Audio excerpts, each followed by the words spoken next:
नमस्कार good morning everyone मो आर्य आज गुरुत्वपूर्ण खबर गुड़िक आपण मानक जनइबी न्यूज गुड़िक भल लगे निश्चित भाव गोटे लाइक करी चैनल को सब्सक्राइब करदे। तो चलतु आज गुरुत्वपूर्ण खबर गुड़िक उपर नजर पकाइबा।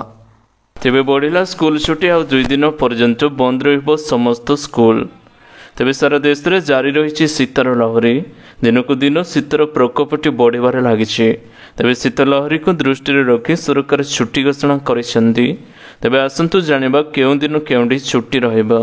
राज्य में ठंडा पाग जोगु प्रथम रु अष्टम श्रेणी पर्यंत स्कूल पढ़ुथिबा छात्र छात्री मानक पई शुक्रवार एवं शनिवार छुट्टी रहिबा।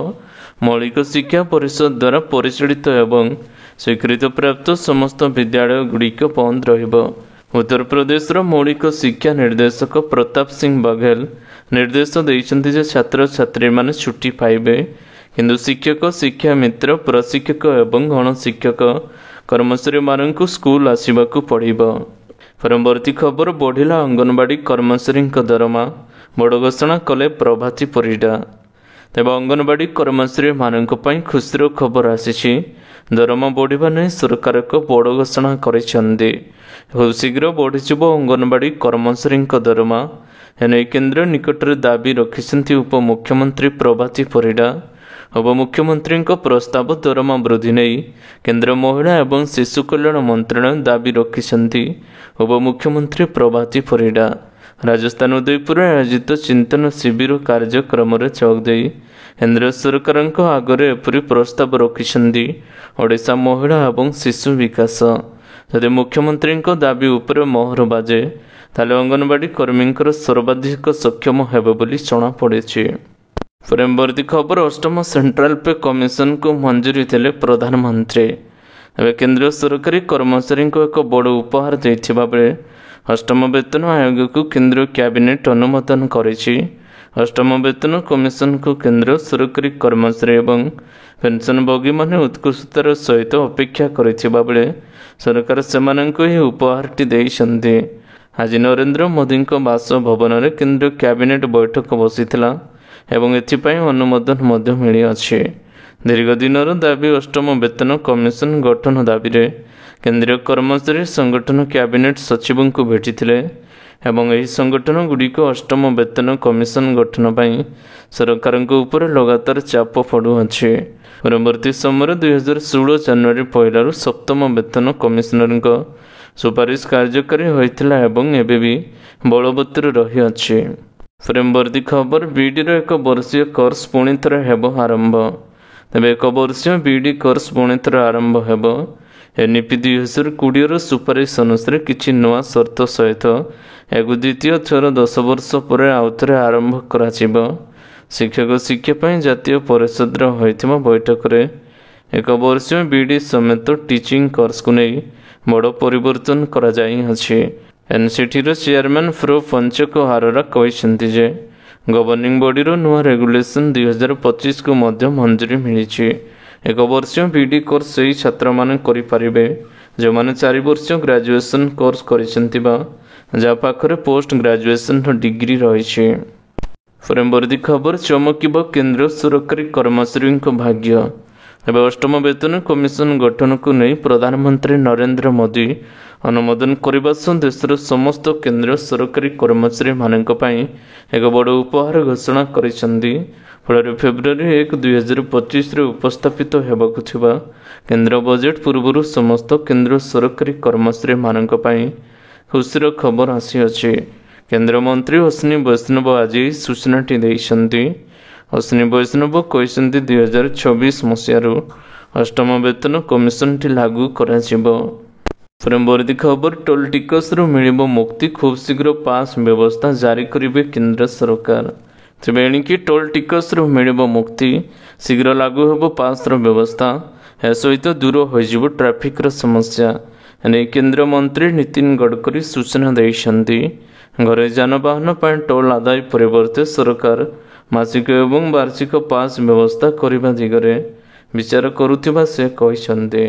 गडकरी कहिसन्ते जातीय राजपथ रे मोट आदाय व्यक्तिगत जानर अंश मात्र 26% रही।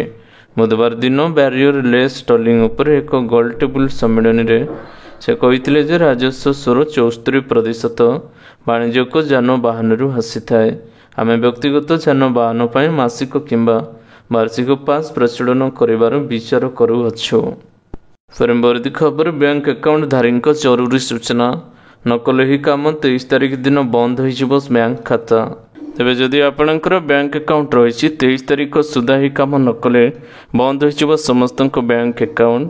ଗ୍ରାହକମାନଙ୍କୁ ଜାନୁଆରୀ 23 ସୁଦ୍ଧା କିଛି ଜରୁରୀ କାମ କରିବାକୁ ପଡ଼ିବ, ଯାହାଦ୍ୱାରା ସେମାନଙ୍କ ଆକାଉଣ୍ଟଟି ଚାଲୁ ରହିବ। ପବ୍ଲିକ୍ ସେକ୍ଟର ପଞ୍ଜାବ ନ୍ୟାସନାଲ ବ୍ୟାଙ୍କର କଷ୍ଟମରମାନଙ୍କ ପାଇଁ ଏକ ବଡ଼ ଖବର ରହିଅଛି। ଯଦି ଆପଣଙ୍କର ମଧ୍ୟ ଏହି ବ୍ୟାଙ୍କରେ ଆକାଉଣ୍ଟ ରହିଛି ତେବେ ଆପଣଙ୍କୁ ସତର୍କ ରହିବାକୁ ପଡ଼ିବ, ନଚେତ ଆପଣଙ୍କର ଆକାଉଣ୍ଟ ଶୀଘ୍ର ବନ୍ଦ ହୋଇଯିବ। ଯଦି ଆପଣ ଏପର୍ଯ୍ୟନ୍ତ ଆପଣଙ୍କର ଗ୍ରାହକଙ୍କୁ ଜଣାନ୍ତୁ କିମ୍ବା ଅପଡେଟ୍ କରିନାହାନ୍ତି ତେବେ ଏହାକୁ କରିବାର ଶେଷ ତାରିଖ ହେଉଛି ଜାନୁଆରୀ 23, 2025।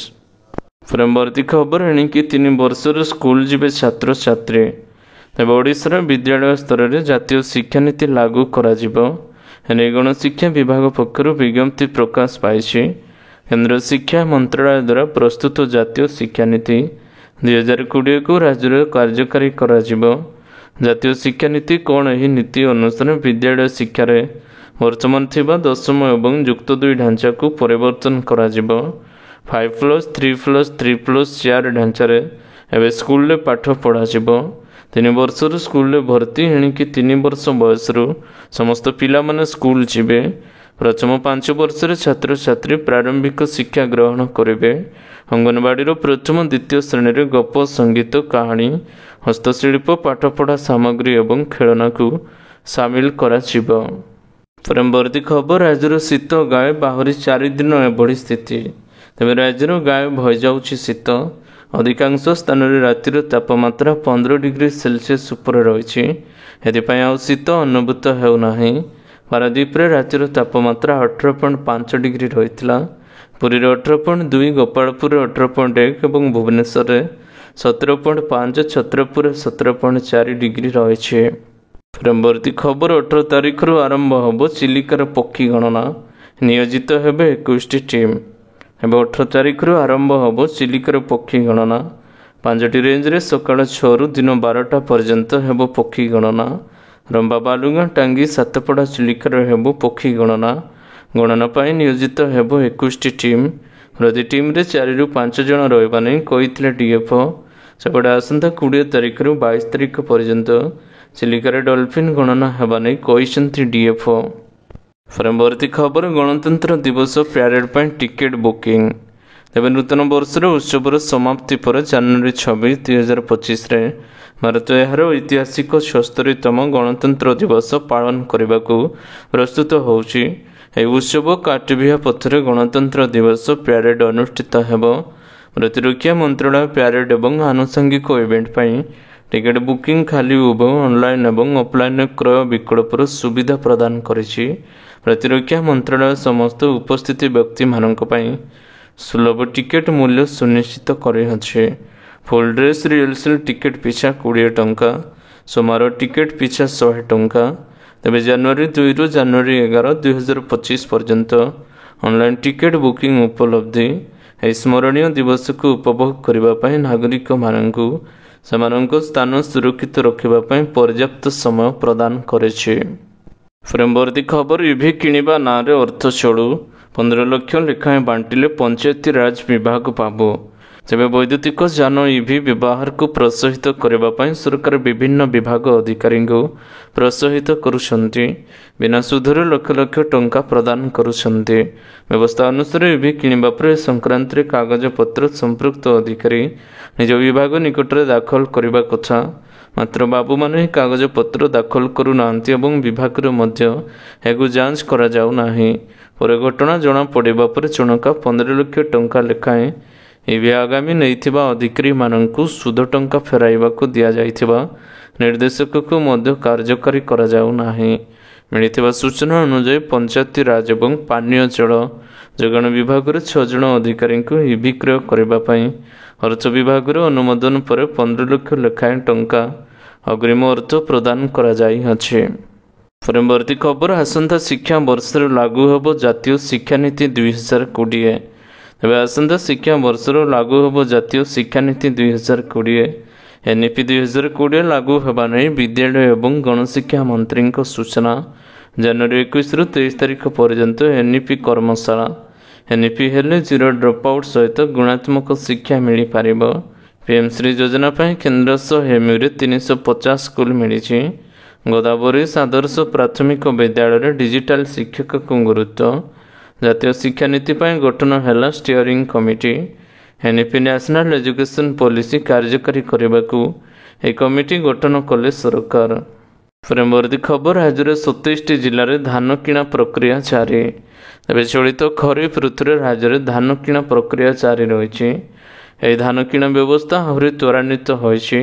ବର୍ତ୍ତମାନ ବରଗଡ଼, ନୂଆପଡ଼ା, ସମ୍ବଲପୁର, କଳାହାଣ୍ଡି, ବଲାଙ୍ଗୀର, ବାଲେଶ୍ୱର, ବୌଦ୍ଧ, ଦେବଗଡ଼, ଝାରସୁଗୁଡ଼ା, କେନ୍ଦୁଝର, କୋରାପୁଟ, ମାଲକାନଗିରି, ମୟୂରଭଞ୍ଜ, ନବରଙ୍ଗପୁର, ରାୟଗଡ଼ା, ସୁବର୍ଣ୍ଣପୁର, ପୁରୀ, ଖୋର୍ଦ୍ଧା, ଭଦ୍ରକ, ବାଲେଶ୍ୱର ଏବଂ ସୁନ୍ଦରଗଡ଼ ସମେତ ରାଜ୍ୟରେ 27ଟି ଜିଲ୍ଲାରେ ଧାନ କିଣା ପ୍ରକ୍ରିୟା ଚାଲିଛି। ପରବର୍ତ୍ତୀ ଖବର, ପେନ୍ ଆଣ୍ଡ ପେପର ମୋଡ୍ର ହେବ ନିଟ୍ ୟୁଜି 2025। ତେବେ ନ୍ୟାସନାଲ ଟେଷ୍ଟିଂ ଏଜେନ୍ସି ମେଡିକାଲ ପ୍ରବେଶିକା ପରୀକ୍ଷାକୁ ନେଇ ବଡ଼ ଘୋଷଣା କରିଛି। ନିଟ୍ ୟୁଜି ପରୀକ୍ଷା ପେନ୍ ଏବଂ ପେପର ମୋଡ୍ରେ ହେବ। ଏହା ସହିତ ନିଟ୍ ୟୁଜି ପରୀକ୍ଷା ଗୋଟିଏ ଦିନରେ ଏବଂ ଗୋଟିଏ ସିଫ୍ଟରେ ହେବ ବୋଲି ଏନ୍ଟିଏ ପକ୍ଷରୁ ଜାରି ବିଜ୍ଞପ୍ତିରେ କୁହାଯାଇଛି।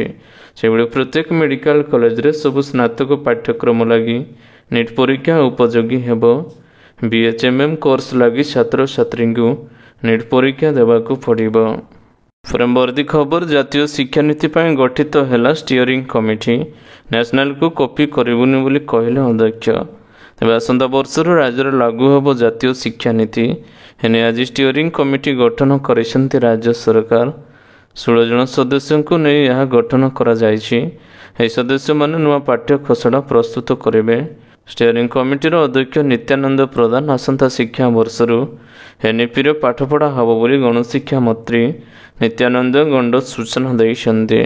ଷ୍ଟିଅରିଂ କମିଟି ଗଠନ ହୋଇଥିବା ବେଳେ ଏହାର ଅଧ୍ୟକ୍ଷ ଭାବରେ ପ୍ରଫେସର ନିତ୍ୟାନନ୍ଦ ପ୍ରଧାନଙ୍କୁ ନିଯୁକ୍ତି କରାଯାଇଅଛି। ପରବର୍ତ୍ତୀ ଖବର, ବିଜାପୁର ଜଙ୍ଗଲରେ ବଡ଼ ଧରଣର ଏନ୍କାଉଣ୍ଟର। ତେବେ ବିଜାପୁର ଜଙ୍ଗଲରେ ହୋଇଥିବା ଏନ୍କାଉଣ୍ଟରରେ ସୁରକ୍ଷା ବାହିନୀ 12 ଜଣ ନକ୍ସଲଙ୍କୁ ନିପାତ କରିଛି। ବିଜାପୁର ଏବଂ ତେଲେଙ୍ଗାନା ସୀମାରେ ଥିବା 3ଟି ଜିଲ୍ଲାର ମାଓବାଦୀଙ୍କ ବିରୋଧରେ ଯବାନମାନେ ବଡ଼ ଅପରେସନ ଚଳାଇଛନ୍ତି।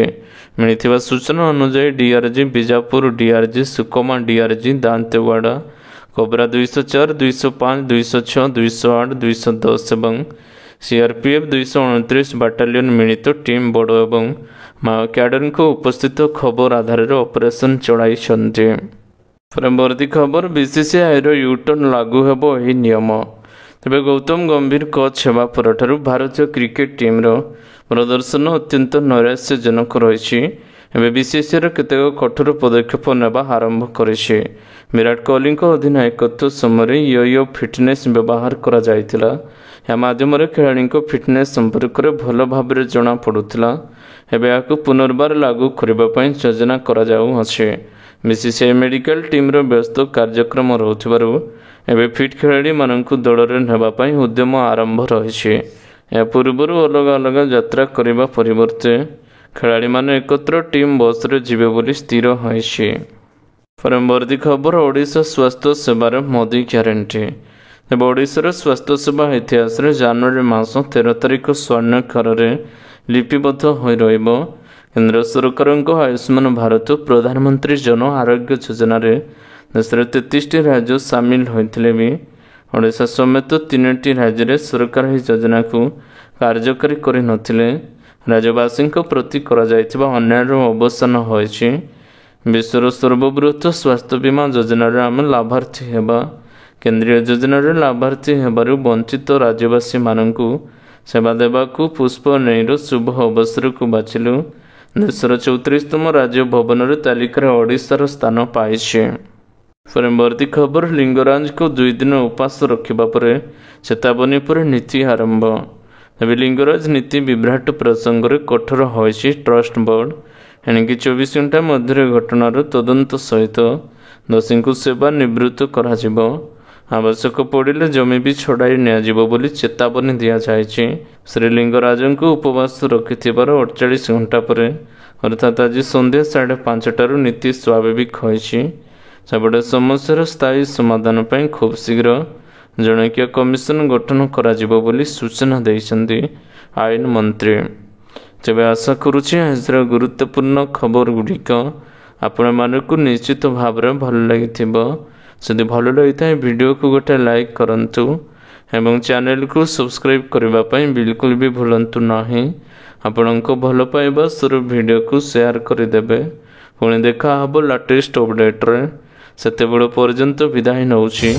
Vande Mataram, take care, bye bye.